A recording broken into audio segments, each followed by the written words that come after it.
नमो तस्स भगवतो अरहतो सम्मा सम्बुद्धस्स। नमो तस्स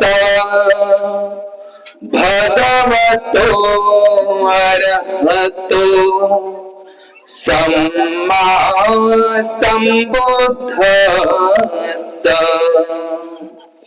नमो तस्स भगवतो अरहतो सम्मा सम्बुद्धस्स। अर्थातच मी नमन करतो त्या अरहत सम्यक संबुद्धाला, जो जीवनमुक्त आहे, जागृत आहे. विश्ववंदनीय महान कारुणिक, द लाईट ऑफ वर्ल्ड या जगाचा प्रकाश, विश्वदीप, अरहत सम्यक संबुद्ध, सम्यक संबुद्धाचा सुआख्यात, सुस्पष्ट, सरळ मार्गी, निब्बाणगामी असा आदी, मध्य आणि अंतिमही असा विश्व कल्याणकारी असणारा हा सद्धम्म, या सद्धम्माचा अविरतपणे प्रचार आणि प्रसार करणारा भगवंताचा पुण्यक्षेत्र असलेला हा भिक्खू संघ, बुद्धाचे 9, धम्माचे 6 आणि संघाचे 9 या त्रिरत्नातील 24 गुणांचं स्मरण करून देवानंद पियदस्सी धम्मदायाद महान सम्राट अशोक मौर्य, ज्यांनी 84,000 महास्तूप, 84,000 महाविहार, 84,000 धम्म शिलालेख, 84,000 धम्म स्तंभ, 84,000 धम्म चक्र, दगडांवरती, शिलांवरती भगवान बुद्धांची वाणी, या जगातील पहिले संविधान निर्माते, इथपर्यंतच हा महान राजा थांबला नाही, तर आपला रक्ताचा पोटचा गोळा संघमित्रा, चारुवती आणि महामहेंद्राला देश विदेशामध्ये अनेक अरहंत भिक्खूंना पाठवून बौद्ध धम्माचा प्रचार आणि प्रसार केला. तो महान असा धम्मदायाद सम्राट अशोक राजा, विश्वरत्न, बोधिसत्व, the symbol of knowledge, the greatest Indian, the father of nation या भारत देशाचे संवैधानिक राष्ट्रपिता, जग बदलणारा बाप माणूस डॉक्टर बाबासाहेब आंबेडकर, या बोधिसत्व बाबासाहेबांची सावली त्यागमूर्ती समर्पिता माता रमाई, ज्ञान नाही, विद्या नाही, ती घेण्याची गोडी नाही, ज्ञान नाही, विद्या नाही, ते घेण्याची गोडी नाही, बुद्धी असूनही चालत नाही, त्यास माणूस म्हणावे का. आज ज्या माऊलीची ज्ञान ज्योती, क्रांती ज्योती, राष्ट्रमाता, या भारताची पहिली महिला शिक्षिका, मुख्याध्यापिका, कवयित्री ज्ञानज्योती सावित्रीबाई फुले यांचा हा जयंती दिवस, या ठिकाणी या गेवराई या छोट्याशा गावामध्ये, तालुका मंठा, जिल्हा जालना येथील तक्षशिला बुद्ध विहारामध्ये या पौष पौर्णिमेच्या निमित्तानं बुद्ध रूप, या बुद्धाच्या प्रतिबिंबाचं बुद्ध मूर्ती जी तर्जनी मुद्रेमध्ये आहे, त्या बुद्ध मूर्तीची प्रतिष्ठापना या बुद्ध विहारामध्ये झालेली आहे. या धम्म मंचावर उपस्थित आदरणीय पूजनीय भदंत महामोगलांची मुंबई, पूजनीय भदंत शीलरत्नजी, पूजनीय भदंत धम्मरत्नजी आणि शासन कीर्ती, आणि या ठिकाणी ज्या परिवारांनी कविताई मच्छिंद्र देशमाने या आईनी आज भिक्खू संघाला अल्पाहार आणि भोजनदानाचं, आणि सोबतच दादाजी काऊतकर या परिवाराकडून आणि देशमाने परिवारांकडून भिक्खू संघाला भोजनदान आणि चिवरदानाचा ज्यांनी दान पारमिता संपन्न केलेली आहे. या मंठा तालुक्यातील उपस्थित भारतीय बौद्ध महासभेचे आयुष्यमान उपासक वाघ साहेबजी, या ठिकाणी उपस्थित गायकवाड सर आणि त्यांच्या अर्धांगिनी ज्यांना आपण ऐकलेलं आहात, या ठिकाणी उत्कृष्ट असं संचालन अतुल भाऊ खरात आणि आणखी एक दुसरे खरात ज्यांचं नाव मला माहित नाही, उत्कृष्ट छान पद्धतीनं त्यांच्या पाली भाषेवर त्यांची चांगली पकड आहे अतुल भाऊंची, ज्यांनी सुंदर असं सूत्रसंचालन केलं. आणि या कार्यक्रमाचं आपण या ठिकाणी श्रमदानातून, आपल्या धम्मार्थ दानातून ही तर्जनी मुद्रा असलेली, आशीर्वाद मुद्रा नाही आहे ती तर्जनी मुद्रा, ही बुद्ध रूप, त्याची पतिष्ठापे म्हणजे त्याची प्रतिष्ठापना केलेली आहे. बोधिसत्व डॉक्टर बाबासाहेब आंबेडकर यांचा एक सुंदर ग्रंथ आहे. त्याच्यामध्ये किस्सा गौतमी हिने बुद्धाप्रती केलेले गौरवाचे उद्गार अत्यंत महत्वाचे आहे आणि ते धम्मपदामध्ये आहे. मी तुम्हाला एक छोटीशी गोष्ट सांगणार आहो, कारण मनभर ज्ञानापेक्षा तनभर आचरण कवाई श्रेष्ठकर आहे. लांबून आलो त्यामुळे, तर ती गाथा अशी आहे, निब्बुता नुनं सो माता, निब्बुता नुनं सो पिता, निब्बुता इदी सो पतिती. काही समजलं का तुम्हाला? पण ही धम्मपदाची गाथा इतकी सुंदर आहे, बुद्ध आणि धम्मामध्ये सुद्धा आहे, पण ती मराठी अंग्रेजी अनुवादामध्ये. किस्सा गौतमीने इतके सुंदर उद्गार केलेले आहे. काय म्हणते ती किस्सा गौतमी? धन्य ती माता जिला सिद्धार्थ गौतम बुद्धासारखा पुत्र जन्मास आला.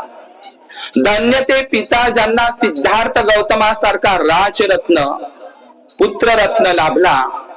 आणि धन्य ती पत्नी जिला सिद्धार्थ गौतम बुद्धासारखा पती मिळाला. बुद्ध आणि धम्मामध्ये आणखी एक सुंदर ओळ आहे, सिद्धार्थ गौतमाचे बालपण. आज बुद्ध मूर्तीचा कार्यक्रम आहे म्हणून मी ते ओळी नेहमी घेत असतो. असा उल्लेख आहे, उंबराच्या झाडाला फुलं येतात का? अरे उंबराच्या झाडाला फुलं येतात का? मी तुम्हाला कुठली गोष्ट सांगत आहो? बुद्ध आणि धम्म या ग्रंथातली. कोण देईल बरं याचं उत्तर? ही बुद्ध आणि धम्मामध्ये आहे. मला तुम्हाला असं विचारायचं आहे, उंबराच्या झाडाला फुलं येतात किंवा नाही, फक्त याच उत्तर द्यायचं आहे. एक तर हो म्हणा, नाही तर नाही म्हणा. येतात का? इकडे नाही म्हणतात. इकडे आमचे मंठेवाले साहेब, अरे उंबराच्या झाडाला फुलं, अरे अरे अरे, म्हणजे तुम्ही बुद्ध आणि त्याचा धम्मग्रंथ वाचत नाही.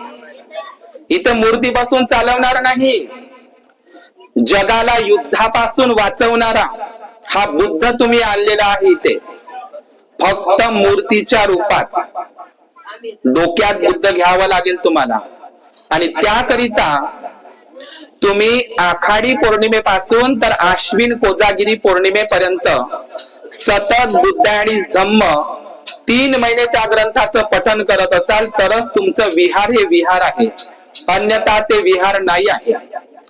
दर पौर्णिमा प्रत्येक रविवारी आपण बुद्ध विहारामध्ये आलं पाहिजे. तुमची जबाबदारी संपली नाही आणि तुम्ही अजिबात गरीब दिसत नाही मला. मग अशी एक उपासक म्हणतात गरीब लोक आहे, काही गरीब गीत वगैरे नाही. आणि काही लोक गरीब राहिले असेल तर ते त्याच्या याने राहिले असेल. समजलं का? बाबासाहेबांनी कोणालाच गरीब ठेवलं नाही. ठेवलं का? खायला नाही तुमच्या घरी काही? कोणाच गरीब नाही अजिबात. विहाराची सुंदर रचना करा. बाबासाहेबांनी 25 डिसेंबर 1954 ला धर्मांतराच्या यादी धर्मांतर केलं. देहुरोडला ब्रह्मदेशातून पांढरी मूर्ती आणली होती. 2 मूर्त्या भेटल्या होत्या त्यांना, पांढऱ्या शुभ्र अर्धवट डोळ्याच्या 2 मूर्त्या आणल्या. बाबासाहेबांनी त्या 25 डिसेंबरला देहुरोडला त्या विहारामध्ये ते बसवली. आणि बाबासाहेब त्या भाषणामध्ये सांगतात, बघा काय सांगतात. आता तुम्ही देहुरोडला गेला तर त्याचं मोठं झालेलं आहे, पण आता ते छोटं होतं तेव्हा. तर बाबासाहेबांनी मूर्तीची तर प्रतिष्ठापना केली, तिथे केली. पण बाबासाहेब त्या देहुरोडच्या भाषणामध्ये असं म्हणतात, तुम्ही हे जे विहार बांधले आहे हे अत्यंत लहान आहे. समजलं? बाबासाहेबांचे वाक्य, रायटिंग स्पीचेस. तुम्ही हे जे विहार बांधलेले आहे, मंदिर शब्द वापरलाय तिकडल्या लोकांना ते समजावं म्हणून. तुम्ही हे जे विहार बांधलेले आहे हे अत्यंत लहान आहे. या बुद्ध विहाराला एक प्रदक्षिणा हॉल असावा, एक वाचनालय असावं, आणि हे बुद्ध विहार तुम्ही भव्य स्वरूपात निर्माण करा वर्गणी काढून, असंही बाबासाहेबांनी सांगितलं. वर्गणी काढून. तुम्ही जर या छोट्याशा विहाराचं भव्य मोठं विहार करत नसाल तर तुम्हाला काळीमा लागेल, असाही शब्द वापरलेला आहे. बाबासाहेब पुढचा शब्द वापरतात देहू भाषणामध्ये, वर्गणी काढून ते विहार मोठं करा, लहान आहे तर. परंतु बाबासाहेबांनी देहू भाषणामध्ये किती छान सांगितलं, भगवंताच्या नावावर जमा केलेला पैसा खाऊ नका. कोणाचे वाक्य आहे? भगवंताच्या नावावर जमा केलेला पैसा खाऊ नका. त्यावेळेच्या लोकांना ते समजावं म्हणून लोकभाषेमध्ये बाबासाहेबांनी देहू रोडला सांगितलं. तर बाबासाहेबांच्या जीवनामध्ये बाबासाहेबांनी पहिल्यांदा जी मूर्ती बसवली ती देहू रोडला बसवली. देहू रोडला पहिल्यांदा. मी बोलता बोलता तुम्हाला असं विसरलो की उमराच्या झाडाला फुलं येतात का? तर उमराच्या झाडाला फुलं येतात हे बुद्धाणीस धम्मामध्ये लिहिलेलं आहे. तो शब्द कसा आहे बघा, किती मस्त शब्द आहे तो. ज्याप्रमाणे उंबराच्या झाडाला क्वचितच कधी काळी व स्थळी, ज्याप्रमाणे उंबराच्या झाडाला क्वचितच कधी काळी व स्थळी जशी फुले येतात, उंबराच्या झाडाला फुलं येतात, पण कशी? क्वचितच, कधी, काळी व स्थळी जशी फुलं येतात, त्याचप्रमाणे या जगामध्ये क्वचितच, कधी, काळी व स्थळी बुद्ध जन्मास येतात. इतकी सुंदर ओळ आहे बुद्धाणीस धम्मामधली, उंबराच्या झाडाप्रमाणे. आज पौष पौर्णिमा आहे आणि सावित्री माईची जयंती सुद्धा आहे. खूप सुंदर योगायोग आहे पौष पौर्णिमा. मला पौष पौर्णिमा खूप सुंदर दिवस आज आहे पौष पौर्णिमेचा, की या पौष पौर्णिमेला मी नेहमी बुद्ध मूर्तीच्या कार्यक्रमाच्या दिवशी ह्याच गोष्टी सांगत असतो, पण यावेळी मात्र ती पौर्णिमा आली आणि ती गोष्ट मी मूर्ती प्रतिष्ठापनेच्या कोणत्याही गावामध्ये सांगत असतो. तर कोणती घटना आहे? पौष पौर्णिमेचं पहिलं महत्व आहे. पौष पौर्णिमेचं पहिलं महत्व आहे, मगधचा राजा बिंबिसार यांची धम्मदीक्षा आजच्या दिवशी झाली. या मगधचा राजा बिंबिसार यांच्या 500 राण्यांपैकीची खेमा नावाची जी महाराणी होती, आजच्याच दिवशी या पौष पौर्णिमेला खेमा नावाच्या महाराणीने चिवर घेतलं, प्रवज्जा घेतली, तिने धम्मदीक्षा घेतली राजाच्या अनुमतीवरून. हे दोन कारण आहे. संपूर्ण जगामध्ये 12ही महिन्याच्या 12ही पौर्णिमा बौद्धांचे खरे सण उत्सव 12ही महिन्याच्या 12 पौर्णिमा आहे. त्याच्या पलीकडे आपले कोणतेही सण उत्सव नाही, हे आपण लक्षात घेतलं पाहिजे. पौर्णिमेचं महत्व सांगत असताना बिंबिसार राजांनी 5 इच्छा व्यक्त केल्या होत्या. ह्या बुद्धाणीस धम्मामध्ये आहे. त्या 5 इच्छा मी शॉर्ट मध्ये सांगण्याचा प्रयत्न करतो. अभिवचन घेतल्याच्या नंतर, बुद्धत्व प्राप्ती झाल्याच्या नंतर, सिद्धार्थ गौतम सम्यक संबुद्ध झाल्याच्या नंतर ते राजगृहामध्ये येत असतात. 1000 काश्यप बंधूंना धम्मदीक्षा प्रवज्जा दिल्याच्या नंतर बुद्धाला राजा बिंबिसार हा जेठियन वनामध्ये, जेतवन नाही, राजगृहामध्ये, जेठियन वनामध्ये बुद्धाचं आगमन होतं त्या राजगृहामध्ये. तर या राजगृहामध्ये हा बिंबिसार राजा बुद्धाला काय म्हणतो, हे तथागता, माझ्या जीवनामध्ये माझ्या 5 इच्छा होत्या. किती इच्छा? 5 इच्छा होत्या. माझी पहिली इच्छा होती, हे तथागता, माझी पहिली इच्छा होती माझ्या जीवनामध्ये की माझा राज्याभिषेक झाला तर किती बरं होईल. माझा राज्याभिषेक झाला तर किती बरं होईल. वयाच्या 15व्या वर्षीच माझा राज्याभिषेक होऊन गेलेला आहे. ती माझी पहिली इच्छा माझ्या जीवनामधली पूर्ण झालेली आहे. समजलं? माझी दुसरी इच्छा होती तथागता, की कुणीतरी अर्हत सम्यक संबुद्ध माझ्या राज्यात यावे. आज तुम्ही माझ्या या मगध देशामध्ये सम्यक संबुद्ध तुम्ही आलेले आहात, ही माझी दुसरी इच्छा सुद्धा पूर्ण झालेली आहे. माझी तिसरी इच्छा होती की कुणीतरी अर्हत सम्यक संबुद्ध आल्याच्या नंतर त्या सम्यक संबुद्धाची मला सेवा घडावी, ती माझी तिसरी इच्छा पूर्ण झालेली आहे. माझी चौथी इच्छा होती की त्या अर्हत सम्यक संबुद्धाचा सद्धम्म मला शिकायला मिळावा, ऐकायला मिळावा, ती माझी चौथी इच्छा पूर्ण झालेली आहे. माझी पाचवी इच्छा होती तथागता की त्या सम्यक संबुद्धाचा हा सद्धम्म धारण करून त्यावर मी आचरण करून माझं धम्मानुशासन निर्माण करावं, माझं हे राज्य भयमुक्त व्हावं. आज माझी ती पाचवी इच्छा पूर्ण झाली. हा पाचही इच्छा त्या राजा बिंबिसाराच्या पूर्ण झाल्या. ती पौर्णिमा म्हणजे पौष पौर्णिमा आहे. पौष पौर्णिमा, आणि ही पौष पौर्णिमेचं संपूर्ण जगामध्ये आज बुद्धांच्या चैत्यांची मोठी पूजा होते.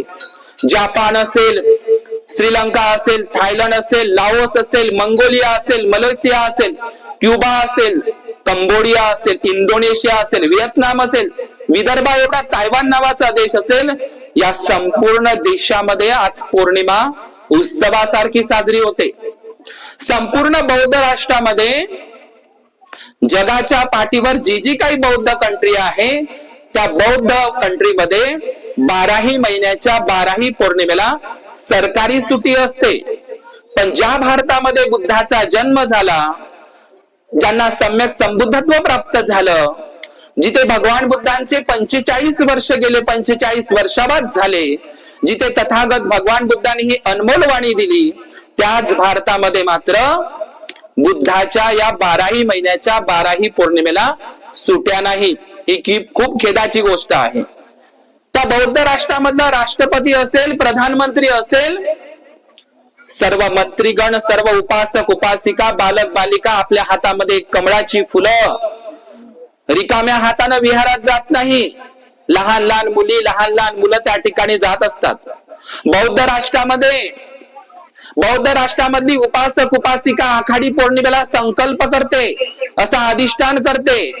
कधी कधी तुम्हाला प्रश्न पडत असेल, थायलंडचे भंतेजी किती मस्त आहे, जपानचे भंतेजी किती मस्त आहे, श्रीलंकेचे बांगलादेशचे ब्रह्मदेशचे भंतेजी किती मस्त आहे. हा प्रश्न तुम्हाला नेहमी पडत असेल. बघा आमच्या भारतातले भंतेजी कसे आहे, बघा आमच्या मराठवाड्यातले जालन्याचे भंतेजी कसे आहे. तर तिथे शिस्त आहे, संयम आहे, अनुशासन आहे.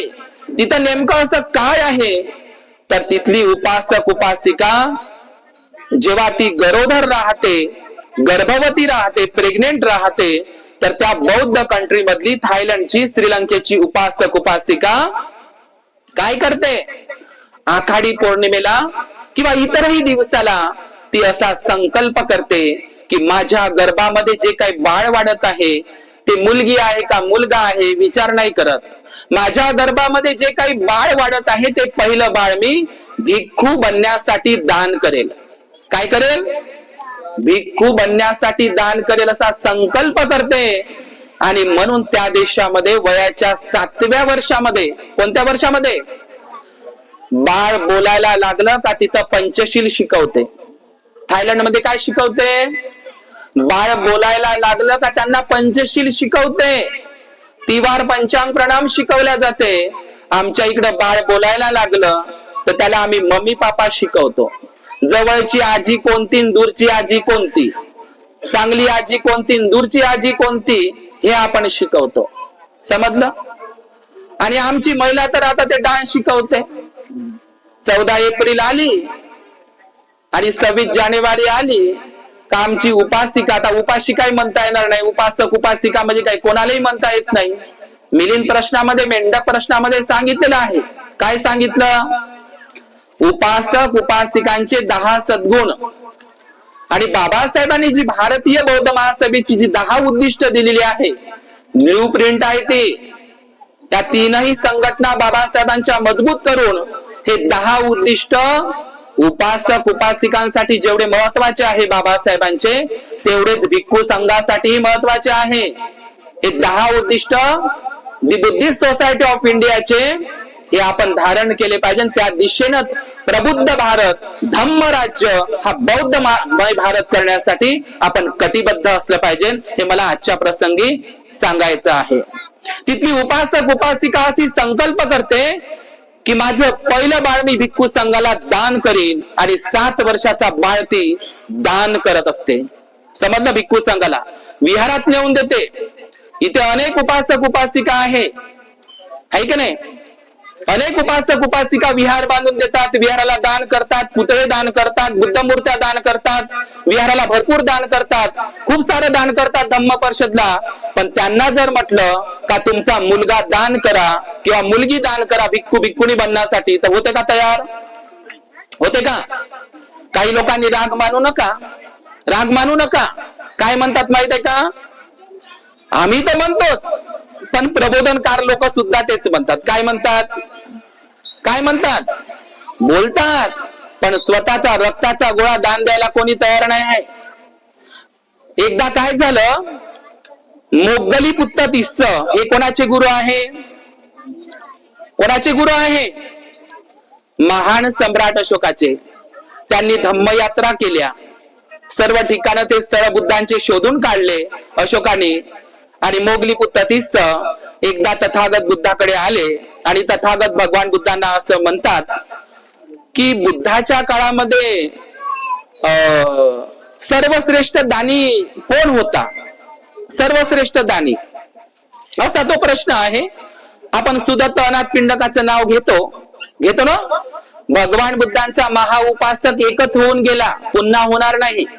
महादानी सुदत्त अनाथ पिंडक, भगवान बुद्धांची महाउपासिका एकच होऊन गेली. नाव काय तिचं? महाउपासिका मिगार माता विशाखा. वयाच्या 7व्या वर्षीपासून बनावं लागते, तेव्हाच ती महाउपासिका बनते. समजलं तुम्हाला? तर या मोगली तिस्स आणि सम्राट अशोकाचा संवाद आहे. नीट ऐका. काय म्हणतात मोगली तिस्साला? थोडा इको कमी कर बाबू. काय म्हणतात की हे म्हणते मी 84,000 महाविहार बांधली एकट्यानं, 84,000 महास्तूप बांधली, 84,000 धम्मस्तंभ उभे केले, 84,000 धम्म शिलालेख कोरले, लेण्या कोरल्या, धम्मवाणी कोरली. हे सर्व केलेलं आहे. जिथे जिथे 84,000 बुद्ध विहार, तिथे तिथे मी 84,000 बोधिवृक्ष सुद्धा लावलेले आहेत. बोधिवृक्ष 84,000 महास्तूपापाशी, 84,000 महाविहारापाशी 84,000 बोधिवृक्षाची लागवड करणारे सुद्धा महान सम्राट अशोक आहे. म्हणते मी एवढं सारं केलं आहे, आणखी काही शिल्लक राहिला आहे का? सांगा, काही शिल्लक राहिला आहे का? हे 84,000 महाविहार, महास्तूप, धम्मस्तंभ, शिलालेख 84,000 काही शिल्लक राहिलेलं आहे का? म्हणते जी सांगा. त्यावेळी मोगली तिस्स म्हणतात, हे राजा तू फक्त धम्म दानी झाला आहे, दायात नाही झालाय, धम्म दायात. मग काय करा लागन म्हणते धम्म दायात बनण्यासाठी?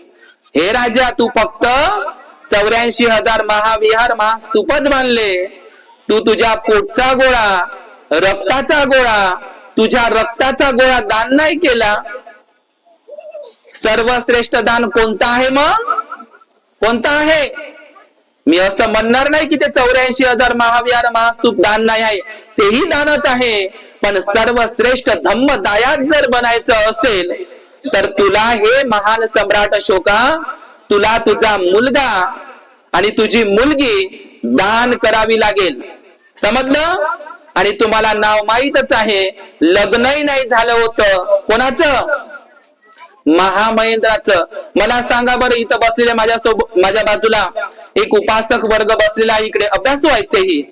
मला या गावामध्ये खूप चांगली शिस्त वाटली आणि तुम्ही 22 प्रतिज्ञेचं पालन करत आहे हे मला लय वाटलं. कारण मी कोण्याही गावला गेलं का एकच प्रवचन करावं लागते. मला इथं ते प्रवचन करण्याची गरज वाटली नाही. मी तुमच्या घरोघरी आलो, मी बघितलं, मला आवडलं, पण विहार नाही आवडलं. कारण विहाराचा एक घुमट असते. विहार नाही आवडलं मला. कारण आम्ही मुस्लिम बांधवांच्या मस्जिदी पाहिल्या तर त्यांचे एक वैशिष्ट्य असते, मस्जिदीच्या मिनारी दिसतात, म्हणजे दुरून सांगता येते की ती मस्जिद आहे आमच्या मुस्लिम बांधवांची. आमच्या हिंदू बांधवांचं मंदिर ओळखता येते, जर त्या मंदिरावर कलश असेल, भगवा केसरी या भगवंताचा बुद्धाचा तो झेंडा फडकत असेल, तर आम्हाला सांगता येतं की हे हिंदू बांधवांचं मंदिर आहे.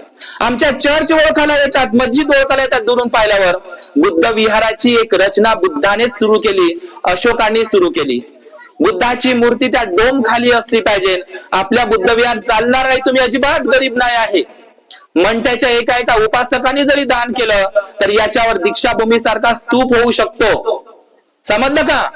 तुमच्या मराठवाड्यामध्ये एवढ्या अजंठा वेरूळच्या लेण्या आहे, उपासक उपासिकांनीच कोरलेल्या, नाही तर तुम्ही म्हणा त्या सातवाहन राजांनी कोरल्या, खरोखर कोरलेल्या आहे. सातवाहन, वाकाटक, महाक्षत्रप या राजांनी कोरलेल्या आहेत त्या लेण्या अजंठा वेरूळच्या.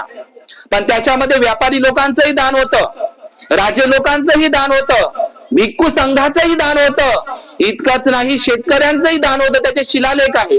इतकंच नाही, गरीबातल्या गरीब उपासकांचंही त्या लेण्यांमध्ये दान होतं, त्याचा पुरावा आहे. तुम्हाला एक गोष्ट ऐकून वेगळंच वाटेल, मी सांगणार ती गोष्ट. आणि मग सम्राट अशोक म्हणत आहे की तुमचा, मला सांगा, सम्राट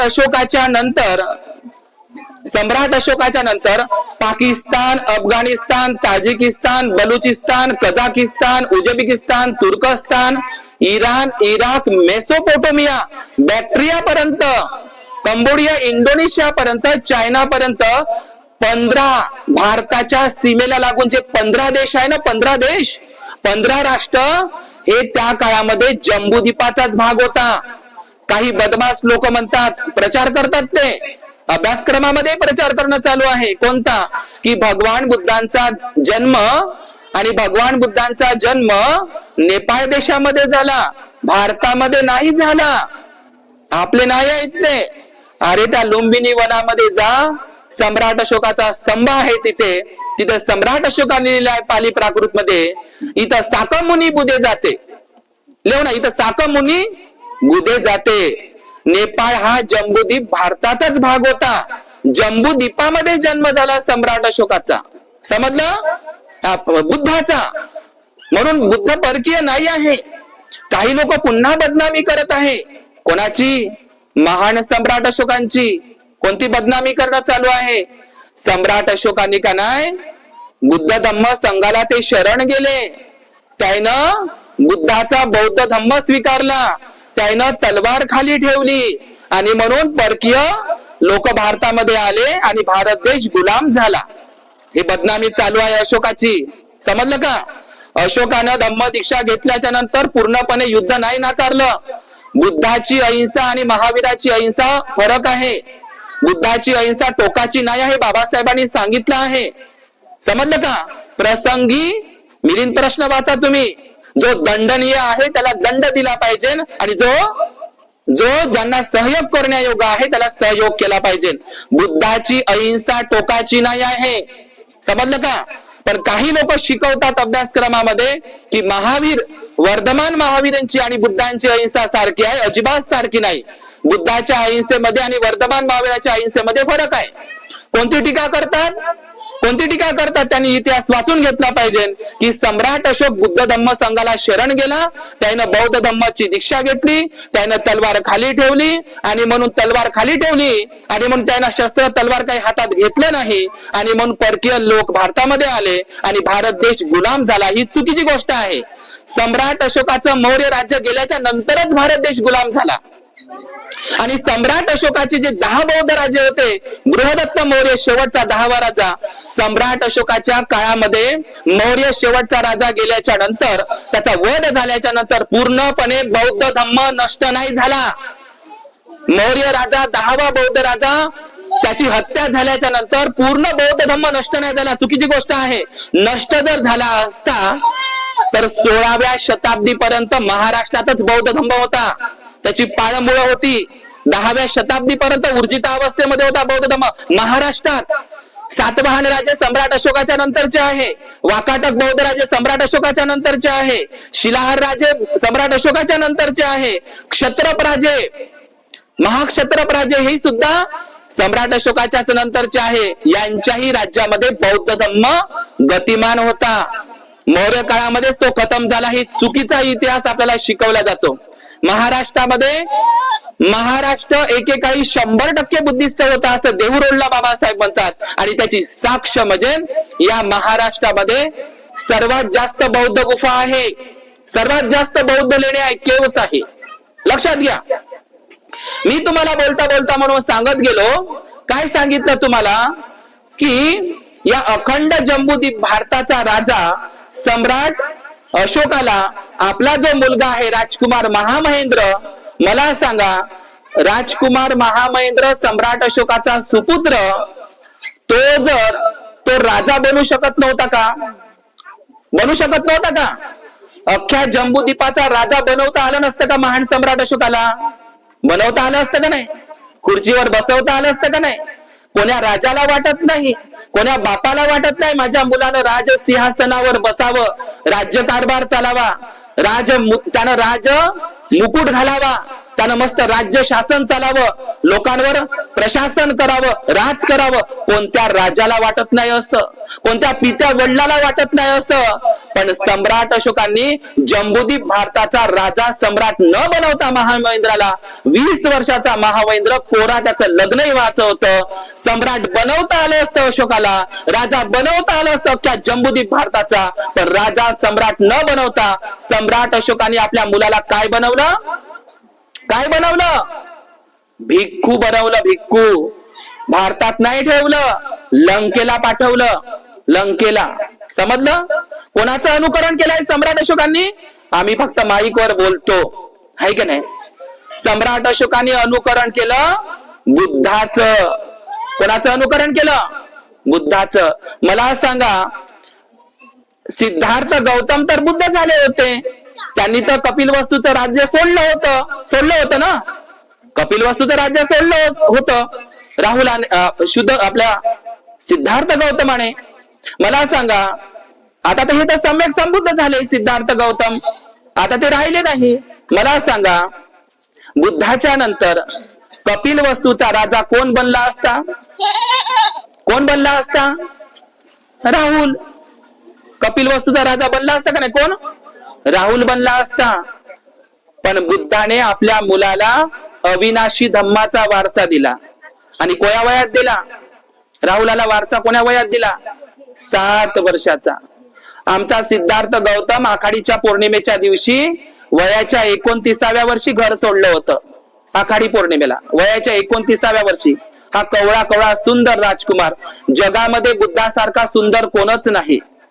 आणि तुमचे लेकर तर लयच आहे बापा, त्याला नजराच लागते. अरे ज्या बुद्धाचा जन्म राजमहालात नाही झाला, वनात झाला.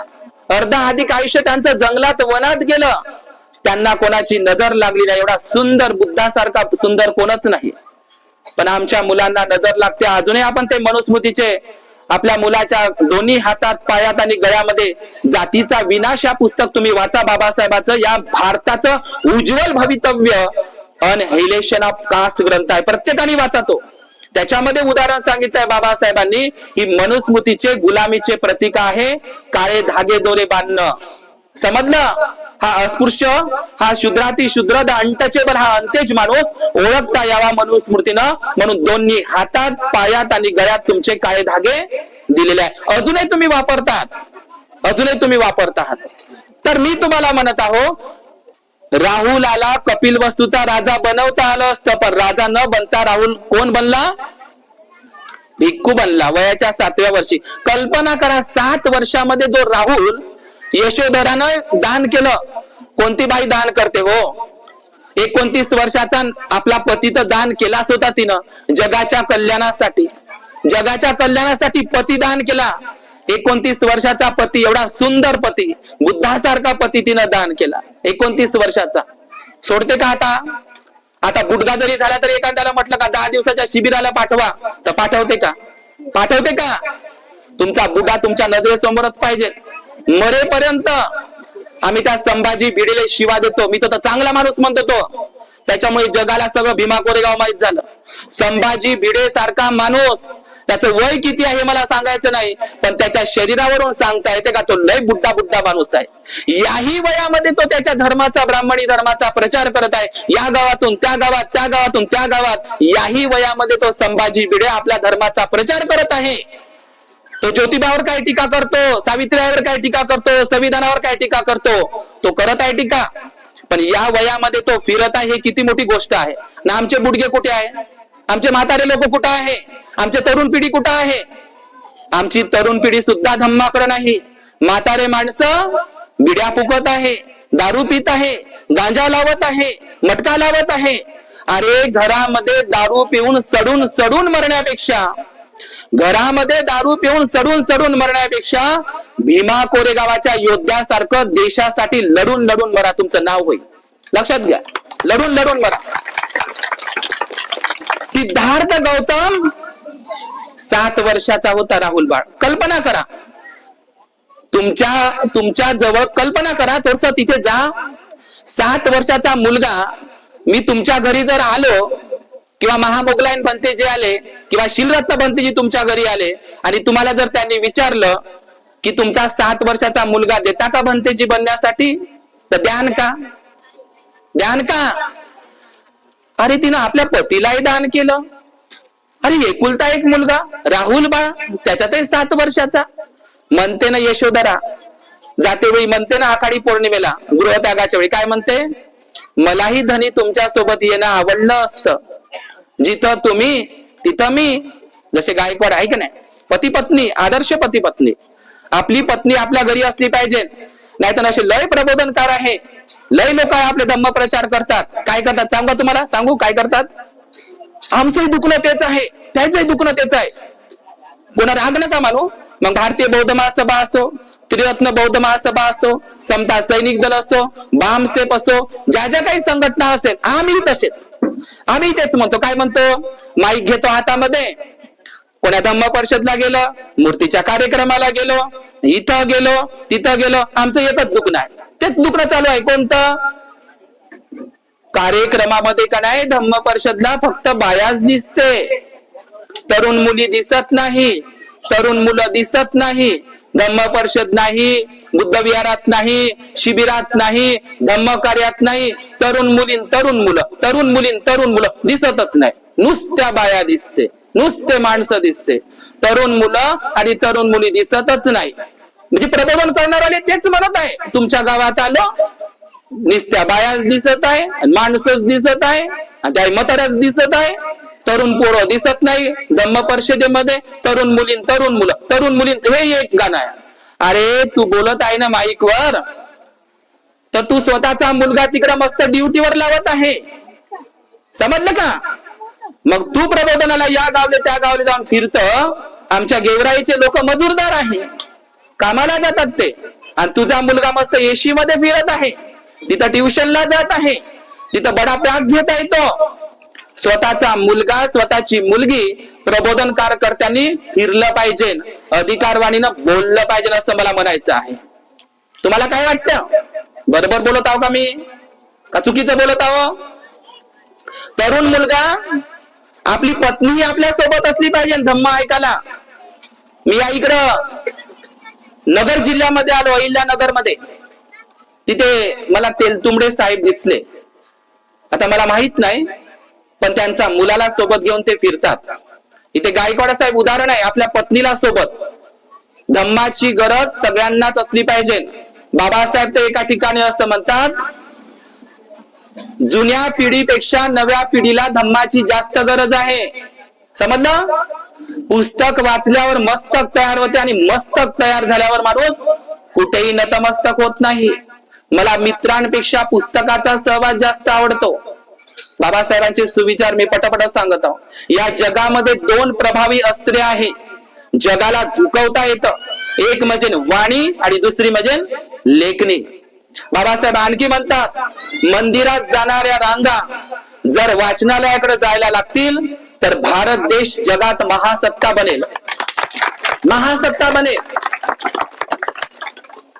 मंदिरात जर देव असता, मंदिरात जर देव असता तर मंदिराबाहेर भीक मागण्याची वेळ कुणावरही आली नसती, आणि मी या खोट्या देवावर विश्वास ठेवून त्या खोट्या देवालाच पूजत बसलो असतो तर नक्कीच मात्र माझ्या समाजाला भीक मागण्याची वेळ आली असती. हे बाबासाहेबांचं वाक्य आहे. गाडगे बाबांना बुद्ध समजला, गाडगे बाबांना बाबासाहेब समजला. एकही वर्ग शिकला नाही तो माणूस, पण त्यांच्या नावाचं विद्यापीठ आहे, संत गाडगे बाबा अमरावती विद्यापीठ. विद्यापीठाला नाव गाडगे बाबांचं आमच्या. एकही वर्ग शिकलेला नाही पण लोक त्याच्यावर पीएचडी करत आहे. काय म्हणतात गाडगे बाबा? अरे भारतातल्या लोकांनो, या बाबासाहेबांचं म्हणणं तुम्ही ऐकणार रे तर या भारत देशाचं सोनं होईल रे सोनं. देवळात देव नसते रे, पुजाऱ्याचं पोट असते. देवळात देव नसते, माणसात देव पहा रे, माणसात देव पहा. एक विचारवंत हेरॉल्ड लॉस्कीचं एक वाक्य आहे बाबासाहेबांच्या संदर्भात. किती मस्त म्हणतो तो हेरॉल्ड लॉस्की बाबासाहेबांच्या संदर्भात, खूपच सुंदर म्हणतो. काय त्याचं वाक्य आहे? काय म्हणतो तो? या भारताला जर समजून घ्यायचं असेल, या भारत देशाला जर समजून घ्यायचं असेल तर सर्वप्रथम डॉक्टर बाबासाहेब आंबेडकर यांना समजून घ्यावं लागेल. बाबासाहेबांच्या संदर्भातले वाक्य. तो पेरी एंडरसन असा म्हणतो बाबासाहेबांच्या संदर्भात. पेरी एंडरसन असा म्हणतो, बाबा साहब को पढ़ना अलग दुनिया में प्रवेश करना जैसा है. बाबा साहब को पढ़ना. बाबासाहेबाला तोड नाही, त्याची लेकराव आम्ही. त्याची लेकरा आताच पॅरिस मध्ये पुतळा बसला बाबासाहेबांचा युनेस्को मध्ये. युनेस्कोच्या कार्यालयामध्ये पुतळा बसणं काही साधी गोष्ट नाही. या ठिकाणी आज मूर्तीचा कार्यक्रम आहे. ती मी एक छोटीशी गोष्ट सांगतो थांबतो. तुम्हाला ते सांगितलं पाहिजे, जगामध्ये सर्वात प्रथम कोणाची मूर्ती तयार करण्यात आली. काही लोक म्हणतात इंडस सिव्हिलायझेशन, सिंधू सभ्यतेमध्ये मूर्ती तयार झाली. अजिबात नाही, ते खिलोने आहे. जगामध्ये सर्वात आधी मूर्ती जर कोणाची तयार झाली असेल तर ती झाली तथागत बुद्धांची. कोणाची? तथागत बुद्धांची. तुम्हाला मूर्तीच्या प्रसंगी ते माहित असलं पाहिजे. सुरुवातीला भगवंताच्या महापरिनिर्वाणानंतर प्रतीक पूजा व्हायची, सिंबॉलिक पूजा व्हायची. मूर्ती पूजा नव्हती बौद्ध धर्मामध्ये. आणि जगामध्ये पहिल्यांदा बुद्ध मूर्तीची निर्मिती करणारा राजा असेल आणि जगामध्ये ज्यांनी कॅलेंडराचा शोध लावलेला आहे, ज्याला शक संवत म्हणतो, कॅलेंडराचा जनक आणि बुद्धाची मूर्ती जगामध्ये पहिल्यांदा निर्माण करणारा कोणता सम्राट असेल तर तो आहे सम्राट कनिष्क, ज्यांनी एकाच वेळी पहिल्या शताब्दीमध्ये गांधार आणि मथुरा या ठिकाणी बुद्ध मूर्त्या तयार केल्या. जगामध्ये सर्वात जास्त बुद्ध मूर्तीचं दान करणारा होता बौद्ध सम्राट कनिष्क. या कनिष्कानं पहिल्यांदा सोन्याच्या नाण्यावर, कांशांच्या, तांब्यांच्या नाण्यावर, चांदीच्या नाण्यांवर आणि बुद्ध मूर्त्या तयार करून संपूर्ण जगामध्ये जम्बूद्वीपामध्ये बुद्ध मूर्ती डोनेट करणारा, दान करणारा, बुद्धाची पहिली मूर्ती निर्माण करणारा राजा आहे सम्राट कनिष्क. काय नाव त्याचं? सम्राट कनिष्क. सम्राट कनिष्क जगातला आकडा आहे. तुम्ही गुगलवर सर्च करा, असं म्हणा तुम्ही गुगलवाल्यांना, जगामध्ये जमिनीखाली सर्वात जास्त मूर्त्या कोणाच्या प्राप्त झाल्या असं, किंवा जगामध्ये उत्खननातून जमिनी खालून या पुरातन मूर्त्या जमिनी खालून जगात सगळ्यात जास्त बुद्ध मूर्त्या कुठं आहे, म्हणजे कोणाच्या आहे? जगामध्ये सर्वात जास्त जमिनी खालून उत्खननामध्ये सर्वात जास्त जगाचा आकडा आहे. तथागत भगवान बुद्धांच्याच सर्वात जास्त बुद्ध मूर्त्या जगाच्या पाठीवर जमिनीत लागलेल्या आहे. समजलं? जमिनीत. तुम्ही भारतातल्या कुठल्याही संग्रहालयामध्ये जा. भारतात मी प्रत्येक संग्रहालयामध्ये जातो. भारतातल्या प्रत्येक संग्रहालयामध्ये बुद्धांच्याच मूर्त्या भरून दिसतात तुम्हाला. नसेल तर जाऊन बघा. जगामध्ये जेवढे काही संग्रहालय आहे, जगामध्ये जेवढे काही संग्रहालय आहे ना, त्या जगातल्या संग्रहालयामध्ये सर्वात जास्त कोणाच्या मूर्त्या आहे? बुद्धांच्याच मूर्त्या मिळतात. तुम्हाला लक्षात घ्या. या जमिनीवरही बुद्ध आहे आणि जमिनी खालीही बुद्धच आहे, म्हणून हिला बुद्धभूमी म्हणतात. बुद्धभूमी. डॉक्टर बाबासाहेब आंबेडकर म्हणतात की महान सम्राट अशोकांनी बांधलेले 84,000 विहार गेली कुठं? अजिबात गेली नाही, अजिबात कुठेच गेली नाही. ही 84,000 बुद्ध विहार आजही आहे. काही त्याची तोडफोड झालेली आहे, त्याचं ब्राह्मणीकरण झालेलं आहे आणि ते पुराव्यानिशी कार्बन डेटिंग नुसार मग ते तिरुपती बालाजी असो, सोमनाथ असो, जगन्नाथ असो, बद्रीनाथ असो का विठ्ठल अयप्पा असो, हे मी नाही सांगत, जॉन विल्सन सांगते, चार्ल्स एलन सांगते, तो जॉर्ज म्हणजे तो जेम्स फर्ग्युसन सांगते, जेम्स प्रिन्सेप सांगते, सर अलेक्झांडर कनिंगम सांगते की या भारतामध्ये जेवढी काही प्राचीन मंदिरं आहे ती सर्वच्या सर्व बुद्ध विहार आहे. आम्हाला त्यांना म्हणायचं नाही आहे. महाबोधी महावीराचा मुद्दा चालूच आहे. आमचे ते 84,000 बुद्ध विहार आहे तुमच्याकडं आहे, तेही आमचेच आहे, पण नको आता ते 84,000 बुद्ध विहार नको, पण एक तरी द्या ना बाप्पा, एक तरी आहे चालू महाबोधी, एक तरी द्या. बोध गयचं, बाकीचे तर तुम्ही घेतलेच, कब्जे केले त्याच्यावर, आहे की नाही. बुद्धाच्या मूर्त्या गायब केल्या, त्यालाच मूर्ती बनवलं, काही देवी बनवलं, शेंदूर लावलं, समजलं तुम्हाला. पण आज जी एक महाबोधी महाविहार आहे ते एक विहार तरी द्या आम्हाला, पण द्यायला तयार आहे का? द्यायला तयार आहे का? मुस्लिम बांधवांनी या अजंठा वेरूळला, तुमच्याच मराठवाड्याला औरंगजेब बादशाह औरंगाबादला लय दिवस राहिला, त्याला अजंठा वेरूळच्या लेण्या नाही दिसल्या का? त्याला शिवनेरीच्या 500 लेण्या नाही दिसल्या का? त्याला लोणावळ्याच्या कारले भाजीच्या लेण्या नाही दिसल्या का? औरंगजेब बादशाह तर आमच्या महाराष्ट्रामध्येच होता, औरंगाबादला लागूनच आहे ती अजंठा वेरूळ लेणी. त्या लेण्या का नाही तोडल्या औरंगजेब बादशाहने? नाही तोडल्या. आम्हाला चुकीचा इतिहास शिकवला जातो, मलाही शिकवला गेला. सम्राट जयचंद गद्दार नव्हता, बुद्धिस्ट होता, समजलं का? काही लोक पुन्हा अफवा उडवतात भीमा कोरेगावाला का, की हे लगा 500 लोक नाही, काही नागवंशी लोक, हे महार लोक, हे 500 लोक, हे नागवंशी लोक इंग्रजांच्या बाजूने लढले, हे लोक देशद्रोही आहे का नाही? आहे ना असं? हे इंग्रजांच्या बाजूने लढले 500 लोक, हे देशद्रोही आहे. मंगल पांडे कोण होता? इंग्रजाच्या दरबारात नोकरी करत नव्हता, त्याला पेन्शन भेटत नव्हती. राजतनू पांडे बिरबल कोण होता? अकबराच्या दरबारात नोकरीला नव्हता. काय तो राजा राममोहन राय दुसऱ्या अकबराच्या दरबारात नव्हता, पश्चिम बंगालवाला नोकरीवर होता ना? मग ते देशद्रोही झाले नाही. आणि हे 500 नागवंशी कसे काय देशद्रोही होतील? आणि त्यावेळी देशही नव्हता, देशही नव्हता. शिंदे, होळकर, भोसले, पवार सगळे इकडे तिकडे विखुरला, देशच नव्हता. देश एक तर पटेल डॉक्टर बाबासाहेब आंबेडकरांनी संविधानाच्या माध्यमातून उभा केला, त्यावेळी देशच नव्हता. ज्यावेळी भीमा कोरेगावाचं युद्ध झालं, समजलं, देश म्हणता येणार नाही. तो वतनदारीमध्ये, सरदामशाहीमध्ये, संस्थानामध्ये वाटला गेला होता. कोणालाही देशप्रेम नव्हतं. बाबासाहेब सरळ सरळ म्हणतात, तुम्ही भेड बकरीची संतान नसून सिंहाचे छावे आहात. ही गोष्ट काल्पनिक नव्हे. तुम्ही त्या भीमा कोरेगावाच्या विजयस्तंभाला जाऊन बघा, तुमच्या पूर्वजांची नावे कोरलेली आहे. समजलं का? शिवाजी महाराजांच्या काळामध्ये 18 पगड जातीच्या लोकांना शस्त्र धारण करण्याचा अधिकार होता. शिवाजीने ते स्वराज्य निर्माण केलं. पण नंतर शिवशाही जाऊन पेशवेशाही आली, मुघलाई आली आणि शस्त्र नाकारण्यात आलं. इंग्रज मायबाप आले, मी मायबापच म्हणतो त्यांना.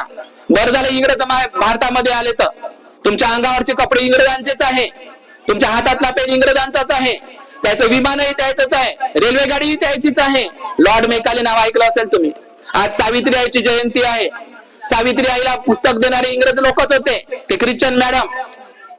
सावित्रीबाई, ज्योतिबा फुले, रामजी आंबेडकर, डॉक्टर बाबासाहेब आंबेडकर इंग्रजांमुळे शिकू तरी शकले.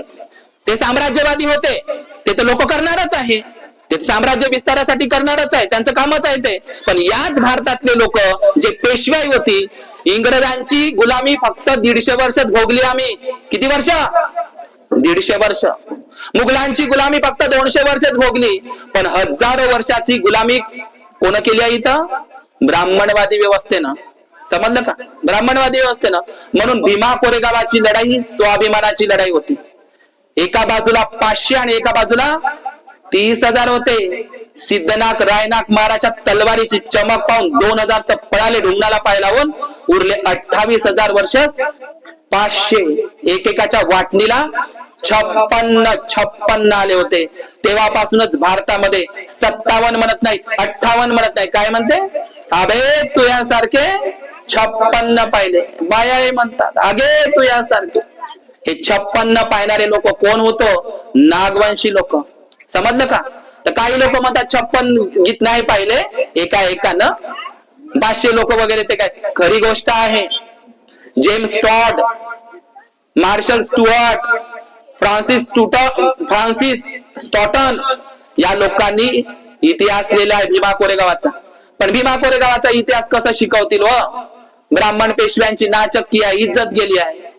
पानिपतची लढाई, प्लासीची लढाई, 1857 ची लढाई आम्हाला शिकवली, पण भीमा कोरेगावाची लढाई कशी काय शिकवतील? कारण पेशव्यांचा अंत झाला भीमा कोरेगावाच्या लढाईमध्ये. जेम्स टॉड असा म्हणतो, या महार नागवंशी लोकांनी जर मनात आणलं ना, तर ही लोक अख्ख्या जगावर राज्य करू शकते. आजही महार रेजिमेंट सर्वश्रेष्ठ रेजिमेंट आहे. दुसऱ्या महायुद्धामध्ये आपली कामगिरी बजावली. दुसरं महायुद्ध साक्षी आहे हे महार बटालियन. हे नागवंशी लोक एकेकाळचे राजे होते. शिवाजींच्या राज्यामध्ये संभाजींची हत्या पेशव्यांनीच केलेली आहे, लक्षात घ्यायचं आहे. आणि म्हणून संभाजी महाराजांनी बुद्धभूषण नावाचं पुस्तक लिहिलं वयाच्या 14व्या वर्षी, म्हणून त्यांची हत्या करण्यात आली. बाबासाहेबांना संस्कृत नाकारले.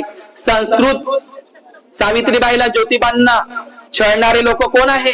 भीमा कोरेगावाच्या 1 जानेवारी 1848 लाच सावित्रीबाई ज्योतिबांनी जी पहिली मुलीची शाळा काढली ती म्हणजे 1 जानेवारी 1848 लाच भीमा कोरेगावाच्याच दिवशी. लक्षात घ्या, भीमा कोरेगावाच्याच दिवशी. म्हणून हा भीमा कोरेगावाचा हा जो दिवस आहे आपल्यासाठी महत्वाचा आहे. आम्ही आतिषबाजी करत नाही नवीन वर्षाला. आमचं कुठलं नवीन वर्ष हो? आमचं काही नवीन वर्ष नाही. नवीन वर्ष असू नये, नवीन वर्ष असावंही, पण आमचं नवीन वर्ष भीमा कोरेगावाच्या स्तंभापासून चालू होतं. भीमा कोरेगावाच्या स्तंभापासून. नवीन वर्ष करायचं असेल तर करा तुम्ही. 2025 मध्ये जे काही भांडणं झाले असेल तुमच्यामध्ये, 2025 मध्ये जे काही भांडणं झाले असेल ते भांडणं विसरून जा. 2025चं भांडण 2026 मध्ये घेऊन येऊ नका. तिले पाहूनच घेईन, त्याले पाहूनच घेईन असं जर तुम्ही म्हणत असाल, मी म्हणा नवीन वर्षात जगत आहे. काहीची नवीन वर्षात जगत आहे? 2025चं भांडण 2026 मध्ये घेऊन आलाय, आहे की नाही? नवे संकल्प करा.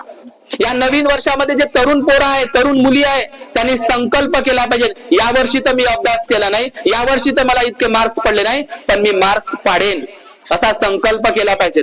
आई वडिलांनी आपल्या मुलांना संस्कार दिले पाहिजे. आई वडिलांनी आपल्या मुलांना जबाबदारी आहे ती. गरिबी वगैरे काही नाही.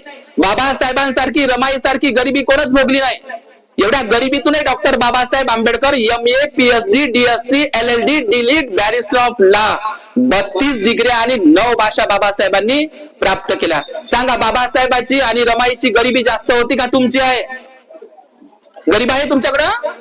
18 घंटे अभ्यास केला, 22 घंटे अभ्यास केला, ब्रेडाच्या तुकड्यावर अभ्यास केला बाबासाहेबांनी. त्याचे वंशज आहोत आपण. म्हणून लक्षात, इकडे आहे बाबा ते मराठवाड्यामध्ये गाणं. कोणतं गाणं आहे ते? कोणतं गाणं आहे? आता तुमच्या गावामध्ये मूर्ती बसवली, तुम्ही लक्षात घेतलं पाहिजे. कोणतं गाणं आहे ते? लय मस्त गाणं आहे. कोणतं गाणं आहे ते सांगतो मी. कडूबाई इकडल्याच आहे, सावंगीच्या, वाल सावंगीच्या आमच्या कडूबाई आहे ना वाल सावंगीच्या, जालन्याच्याच. लय बाई मस्त. काय म्हणते कडूबाई? खाता त्या भाकरीवर तर आहेच. साऱ्या जगामध्ये कुठं बी जाय, है ना, माझ्या भीमाचा दरारा आहे. मी त्याच्यावर एक गाणं लिहिलं. याच्या घरामध्ये कुठं बी जाय, याच्या घरामध्ये कुठं बी जाय, बुद्धाच्या बाजूला देवघर हाय. याच्या घरामध्ये कुठं बी जाय, बुद्धाच्या बाजूला येडामाय हाय. हाय का? आता बुद्ध मूर्ती बसवली तुम्ही, मी फिरलो तुमच्या घरी. 22 प्रतिज्ञा फॉलो करणाराच खरा बुद्धिस्ट. काही लोक म्हणतात, भंतेजी कशाला घरातून काढता बापा? डोक्यातूनही काढा, घरातूनही काढा. 15 जानेवारी 1951 वरळी मुंबईचं भाषण आहे बाबासाहेबांचं. घरात खंडोबा आणि बाहेर बुद्ध चालणार नाही, केवळ बुद्ध धम्मच पाळा. 22 प्रतिज्ञा खूप महत्वाच्या आहे आपल्यासाठी. कोणत्या प्रतिज्ञा? 22 प्रतिज्ञा आमचा जाहीरनामा आहे. आज या कार्यक्रमाच्या प्रसंगानं म्हणून मी थोडासा तो इतिहास सांगतो, या ठिकाणी माझ्या वाणीला विराम देतो. मी ज्या ठिकाणी आलो का नाही, तुम्हाला ते माहित असणं लय गरजेचं आहे. ज्या ठिकाणी मी आलो हे असिक जनपद आहे, असिक जनपद.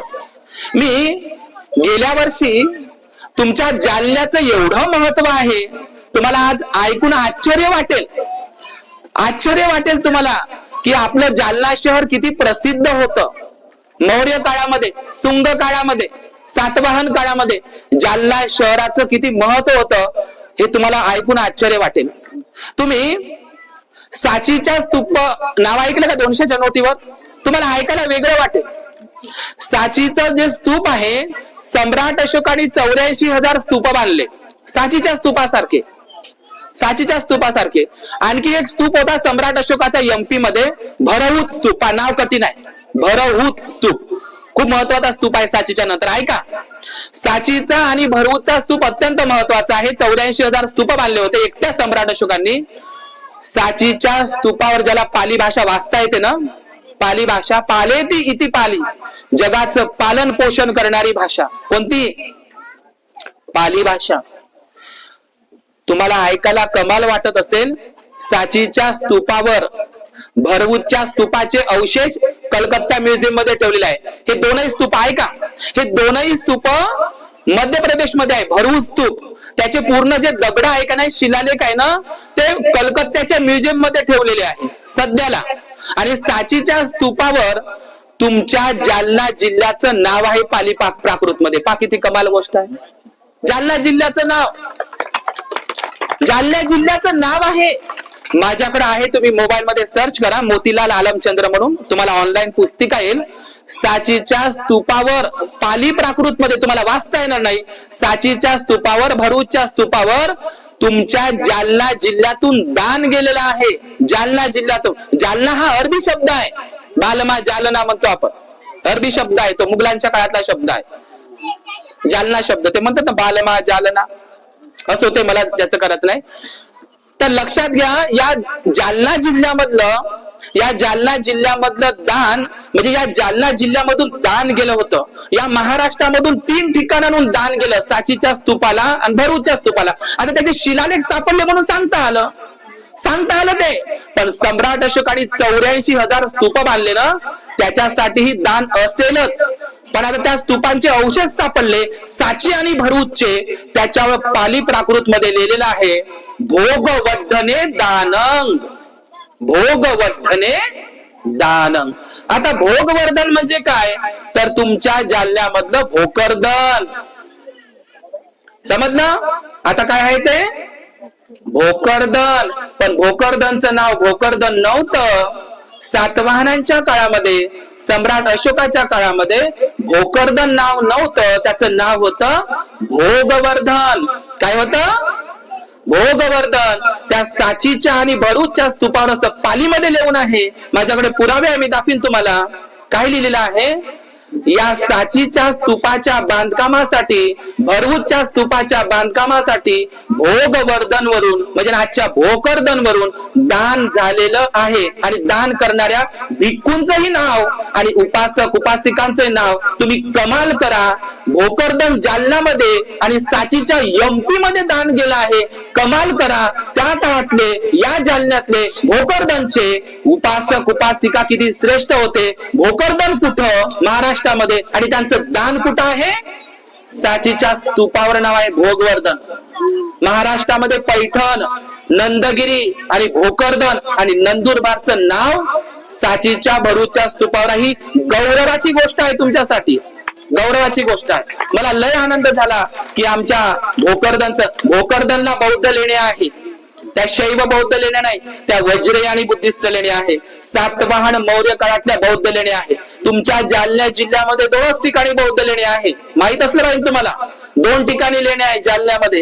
एक आहे रोहिलागड, रोहिलागड अंबड तालुक्यामध्ये येते, तिथं बुद्धिस्ट लेणे आहे, त्या पांडव लेण्या नाही आहे. त्या लेण्याचं संशोधन व्हायचं. रोहिलागड बुद्ध लेणे अंबड तालुक्यामध्ये आहे जालन्यामध्ये. आणि दुसऱ्या बौद्ध लेणे आहे भोकरदनला. इकडे अंबाजोगाईला लेणे आहे, बीडला अंबाजोगाई, इकडे जिंतूरला लेणे आहे. आताच त्या मानकेश्वरला बौद्ध मूर्त्या सापडलेल्या आहे. तुमच्या मराठवाड्यातलं पहिलं बुद्ध विहार आहे, जगातलं पहिलं बुद्ध विहार आहे महाबोधी महाविहार. पण महाराष्ट्रातलं पहिलं बुद्ध विहार आहे तेरचं. हा इतका भयंकर इतिहास या मराठवाड्यामधला आहे. मी आर्कोलॉजीचा अभ्यास करतो म्हणून तुम्हाला सांगतो की या महाराष्ट्रामध्ये पुरातात्विक अवशेषानुसार हे जालना हे असिक जनपद होतं. असिक जनपद बुद्धाच्या काळामध्ये बावरी नावाचा भिक्खू आणि त्याचे 16 शिष्य या मराठवाड्यामध्ये बावरी आणि त्याच्या 16 तुम्ही सुत्त पिटकामध्ये त्रिपिटकामध्ये एक पारायण सुत्त आहे. पारायण सुत्त वाचा तुम्ही सुत्त पिटकामधलं.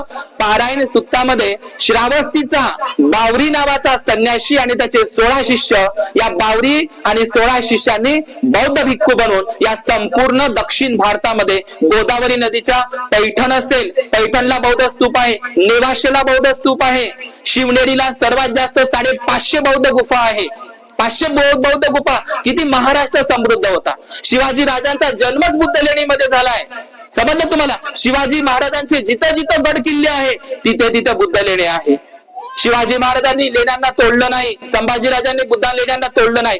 आज शिवशाही गेल्याच्या नंतर शिवाजी महाराजांच्या काळात, आमच्या छत्रपती संभाजी महाराजांच्या काळामध्ये बुद्ध लेण्यांवर अतिक्रमण नव्हतं. आता गड किल्ल्यावरही ब्राह्मणांनी मंदिर उभे केले, तिथेही दुकानदारी चालू केली.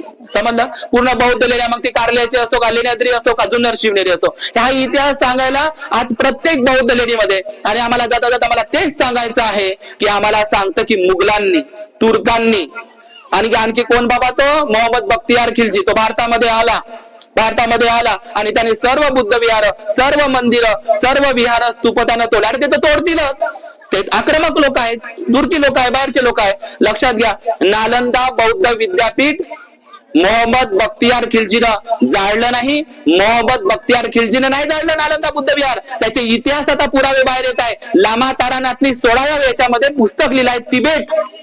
तिबेट मधलं पुस्तक आहे, ते वाचा तुम्ही. भारताचा बौद्ध इतिहास. त्याच्यामध्ये लामा तारानाथ म्हणतो की नालंदा बौद्ध विद्यापीठ आणि इतरही बौद्ध विद्यापीठ आणि विहार ब्राह्मणांनी जाळले, पण नाव कोणावर टाकलं? मोहम्मद बख्तियार खिलजीवर. लक्षात घ्या, आम्ही एक मनुस्मृती ग्रंथ जाळला तर बाबासाहेबाची लोक टीका करतात, निंदा करतात, आम्ही संविधान जाळू. अरे पण विचार कसे जाळणार तुम्ही? बाबासाहेबांनी फक्त एकच मनुस्मृती जाळली आणि स्वतःच्या फायद्यासाठी नाही जाळली.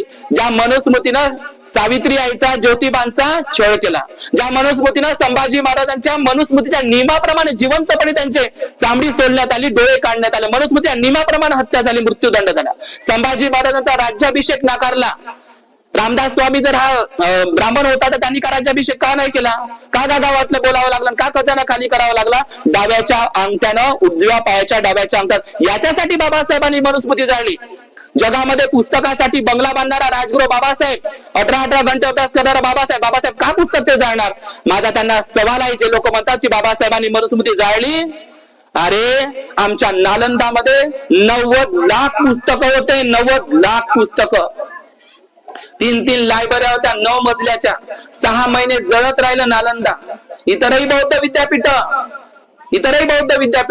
90 लाख पुस्तकं नालंदा, एकट्या नालंदा विद्यापीठामधले 90 लाख पुस्तकं ब्राह्मणवाद्यांनी जाळले. आम्ही चुपचाप नाही राहिलो. आणि तुमचं एक पुस्तक जाळलं तर तुम्ही बाबासाहेबांवर टीका करता, जातीवादी आहे म्हणता बाबासाहेबाला. अरे बाबासाहेब जातीवादी नाही आहे. ज्या बाबासाहेबांनी जाती व्यवस्था खतम करण्यासाठी संविधान लिहिलं, हिंदू कोड बिल दिलं आणि बाबासाहेबांना जातीवादी करण्याचा काही लोकांचा षडयंत्र, ही चुकीची गोष्ट आहे. जगातल्या लोकांनी बाबासाहेबाला स्वीकारलाय. जगामध्ये सर्वात जास्त पुतळे बाबासाहेबांचे आहे, रेकॉर्ड आहे. सांगा बरं, जगामध्ये सर्वात जास्त पुतळे कोणाचे आहे? बाबासाहेबांचे. जगामध्ये सर्वात मोठी जयंती कोणाची होते? भारतात तर होतेच, पण तुमच्यासारखी नाही करत दारू पिऊन. अमेरिकेतले लोक बाबासाहेबांची जयंती साजरी करतात 14 एप्रिलला, पण तुमच्यासारखी नाही डीजेन पिजेन रातभर निजे. म्हणून तर मगाशी म्हणलं ना, थायलंडची बाई 7 वर्षाचा मुलगा झाला का मुलगी झाली का त्याले बुद्ध वंदना पंचशील शिकवते, आणि आमची बाई 14 एप्रिलची 26 जानेवारीची डिस्को शिकवते. डिस्को. सांगा तिची मुलगी चांगली निघन का? आपल्या मुलीला पंचाप्रणाम कसा करायचा, मागे पाय कसे करायचे, बनतेजीले काय म्हणायचं, वंदामी म्हणायचं, हे आई वडील शिकवत नाही. इथं आई डिस्को शिकवते. जाता जाता 2 मिनिटं म्हणून तेच सांगतो, तुमच्या बाजूला ज्योतिबा फुलेंनी आणि सावित्रीबाई फुलेने स्वतःच्या सासऱ्याचं घर सोडलं का नाही? सोडलं ना. आणि तिला सावित्रीबाईला आणि ज्योतिबा यांनी घर सोडलं, मुलीची शाळा काढली त्यांनी पहिल्यांदा, म्हणून तुम्ही शिकू लागल्या. समजलं का? आज कशा बाया मस्त जात आहे, सावित्रीची जयंती आहे, आज बाया मस्त नवऱ्याला सोडून मागते. कारण मस्त कारण चालली बाई, चालली मस्त स्कूटी घेऊन, मस्त होटपालीस लावून, मॅडम कमी न जशी काय नवरीन चालली का शाळेमध्ये? सांगा हे कोणामुळे झालं? आताच गायकवाड आईनं सांगितलं का नाही? सावित्रीबाई डबल साडी घालून जात होती, थैल्यामध्ये घालून. काय फेकत होते? शेणगोळे. आणि आता फेकते का तुमच्या ह्याच्यावर? कशा स्कूटीमध्ये चालल्या, कशा कारमध्ये चालल्या. अरे खरी विद्येची देवता सावित्री आहे, तिच्यासारखी देवी झालीच नाही. त्या देवीची पूजा करा, रमाईची, जिजाऊची, सावित्रीची. करान का नाही? करान का नाही? कमरी माय ये रमाई दगड पूजा तर दगडच बनाल. लक्षात घ्या. तर सावित्रीची जयंती मी तेच सांगतो दादा आता. तर कोणतं घर दिलं? उस्मान शेखनं घर दिलं सावित्री आणि ज्योतिबांना पहिल्यांदा. तसंच बाबासाहेबाला म्हणून जाता जाता सांगतो, थांबतो की बाबासाहेबांना हा फातिमा शेख, बाबासाहेब म्हणजे बाबासाहेबांच्या वेळी जगातला आणि भारतातला सर्वात श्रीमंत व्यक्ती होता मीर उस्मान अली खान. मीर उस्मान अली खान जगातला भारताचा सर्वात श्रीमंत माणूस, खजिनदार त्यावेळेचा. त्यांनी बाबासाहेबाला 50 एकर जागा औरंगाबादला मिलिंद कॉलेजसाठी दान केली. दान केली. ती जागा आज तुम्हाला मराठवाडा दिसते बुद्धलेणीच्या ठिकाणी. ती गोष्ट सांगतो, थांबतो. त्यावेळी सायरा बानोचा नवरा दिलीप कुमार, त्याचं ओरिजिनल नाव आहे युसुफ खान, त्या काळाचा नाही का, मिलिंद इथं संभाजीनगरला आला तो. त्यावेळी औरंगाबादला बाबासाहेबांनी मिलिंद कॉलेजचं काम हातामध्ये घेतलं होतं. बुद्धगयेचं झाड लावलं तिथं. समजलं ना? ती थोडासा परामर्श सांगतो, थांबतो या ठिकाणी. तर बाबासाहेब आणि दिलीप कुमारची भेट झाली कुठं? औरंगाबादला. आणि बाबासाहेबांचं काम थांबलं होतं, मिलिंद कॉलेजचं अर्धवट झालं होतं, पैसे कमी पडले होते. आणि दिलीप कुमार आणि बाबासाहेबांची भेट झाली अशोका हॉटेलमध्ये औरंगाबादला, आताच्या छत्रपती संभाजीनगर मध्ये.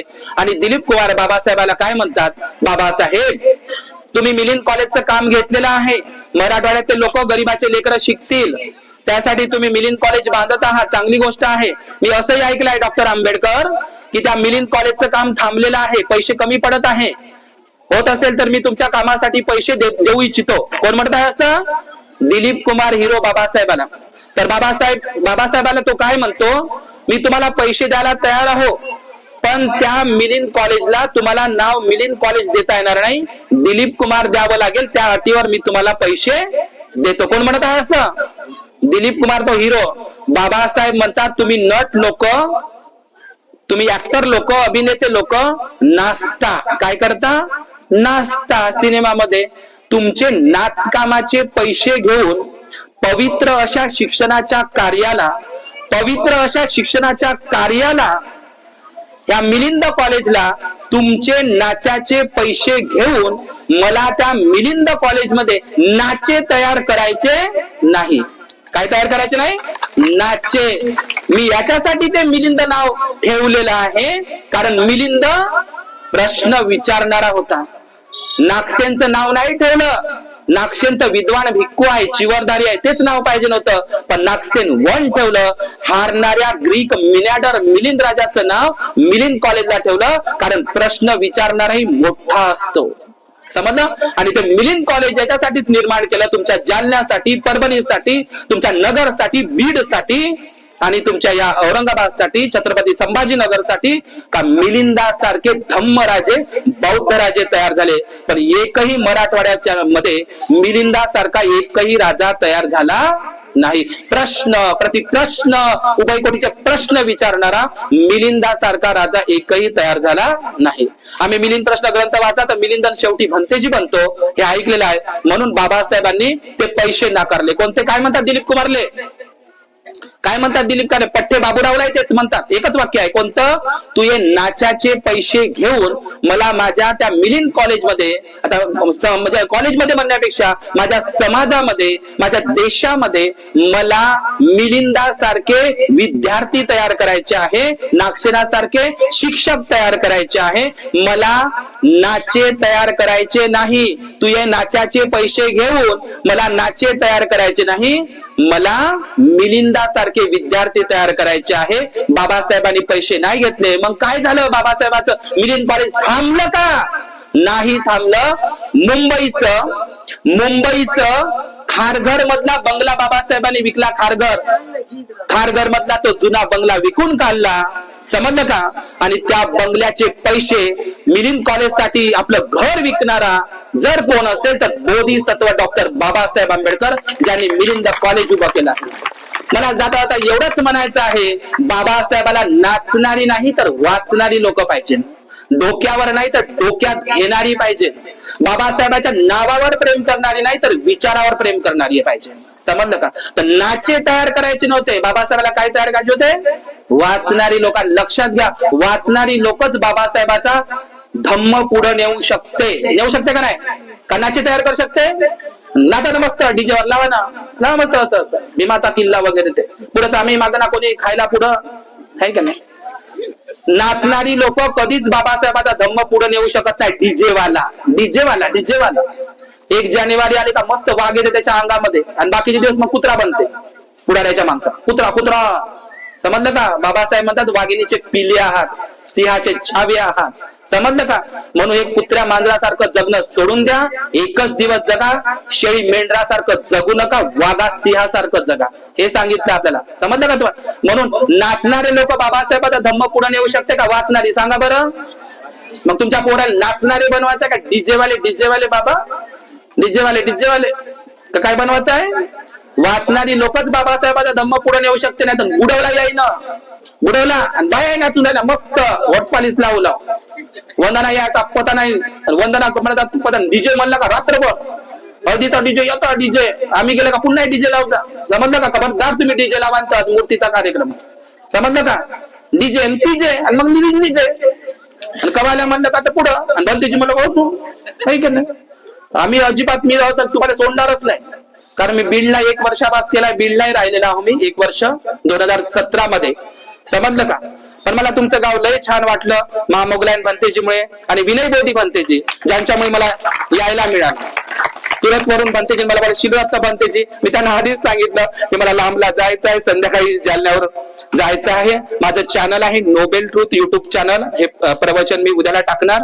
तुम्ही नोबेल ट्रूथ युट्यूब चॅनल अनेक प्रवचन तुम्हाला ऐकायला मिळेल. मला पुढे न्या, नाही नेलं तर काही फरक पडत नाही. माझा ते नोबेल ट्रूथ युट्यूब चॅनल तुम्ही सर्च करा, सबस्क्राईब करा. तुम्हाला उद्याचं हे प्रवचन ऐकायला मिळेल. या ठिकाणी मला विनय बोधी भंतेजींनी, शिलरत्न भंते, धम्मरत्न भंते, शासन कीर्ती भंतेजी, महामोगलायन भंतेजी यांनी मला संधी उपलब्ध करून दिली. या ठिकाणी देशमाने आईंनी आम्हाला भोजनदान, चिवरदान आणि काऊतकर सर आणि या ठिकाणी गायकवाड ज्यांनी आईनी या छान ठिकाणी. आणि मी अतुल भाऊला तर त्यांची मिसेस जरी गेली त्यांनी भिक्खू बनावं, शिरत्तबंदी त्यांना चिवरच द्यावं. कारण मी त्यांच्यामध्ये लक्षण ओळखले. अतुल भाऊ खरात खूप चांगला त्यांची वंदना आणि संचालन त्यांची पालीवर खूप छान पकड आहे आणि त्यांच्यामध्ये काहीतरी गुणलक्षण आहे आणि हे असे तरुण मुलंच धम्म पुढं नेऊ शकतात. तर या ठिकाणी मी थांबतो. मी कथा सांगणार होतो पण आता मी कथा सांगणार नाही. भवतु सब्ब मंगल, भवतु सब्ब मंगल, भवतु सब्ब मंगल. सांगा बाबासाहेबाचं काम करायला कोण कोण तयार आहे? हात वर करा. आणि महाबोधी महाविहारासाठी मराले कोण तयार आहे? समजलं? महाबोधी महाविहारासाठी 12 फेब्रुवारीला दिल्लीला यायचं आहे. समजलं? मैदानामध्ये. समजलं का? मराठवाड्यासारखं आंदोलन उभं करावं लागेल आपल्याला. ठीक ना? तर कोण आहे मराले तयार बुद्धगयासाठी, महाबोधी महाविहारासाठी? मराले करायला तयार कोण आहे? मराले तयार राहायचं आहे. 12 फेब्रुवारी तिकडे मुंबईला यायचं आहे. महामोगलायन भंतेची कुटी आहे उल्हासनगरला. तुम्ही एवढे आले ना, 1 दिवस कोण कोण येणार आहे? हात वर करा. 12 फेब्रुवारीला दिल्लीला दिल्लीला हात वर केला, खोटं बोलायचं नाही. आणि मुंबईला या. महामोगलायन भंतेची कुटी आहे उल्हासनगरला. तिथं तुम्ही 6 डिसेंबरला जरी आले ना तर महामोगलायन भंतेच्या इकडे यायचं. किती लोक आले ज्यांना असं वाटतं मुंबईला आमचं कोण नाही, तर मुंबईला फक्त महामोगलायन भंतेजीच आहे. तिथं तुम्ही यायचं. तुमचं ते माहेर घरच आहे. भोजनदान करायचं, मस्त 2-3 दिवस राहायचं. आणि जे जास्त तजले असतात म्हणजे कावले असतात तर त्यानं सरळ महामोगलायन भंतेजीकडे मुंबईला यायचं, टक्कल करायचं. जो कारण टक्कल न त्याला येणं अक्कल त्यानं चिवरच घ्यायचं डायरेक्ट. सरळ महामोगलान बनतेची तुमच्या गाव सोडणार नाही, मी तुमचं गाव सोडणार नाही. मी बीडला येतच असतो, तिकडे माजलगाव, गेवराई, सौताडा, पातोडा, अंबाजोगाईला मी आलो. पण इकडे मी पहिल्यांदा आलो, बाबा काय तो बस स्टँड वरचे लोक म्हणे हायच नाही म्हणे गेवराई, तिकडेच आहे म्हणे बीडले लागून, आणि गेवराई इकडे आहेच, मी जातो म्हणत्याला सगळे लोक. ठीक आहे, मला बुद्धप्रिय सर जे जालन्याचे मला माहित नाही, बुद्धप्रिय सरांनी मला आमंत्रित केलं या कार्यक्रमासाठी. या ठिकाणी थांबतो. हा काऊतकर सर, त्यांचं नाव बुद्धप्रिय आहे, सम्राट अशोकाला बुद्धप्रिय म्हणायचे. तर या ठिकाणी मी थांबतो. खूप मंगल हो, खूप कल्याण हो. बुद्ध धम्म संघ या 3 रत्नांच्या प्रभावानं तुमचं खूप मंगल हो, खूप कल्याण हो. साधू साधू साधू.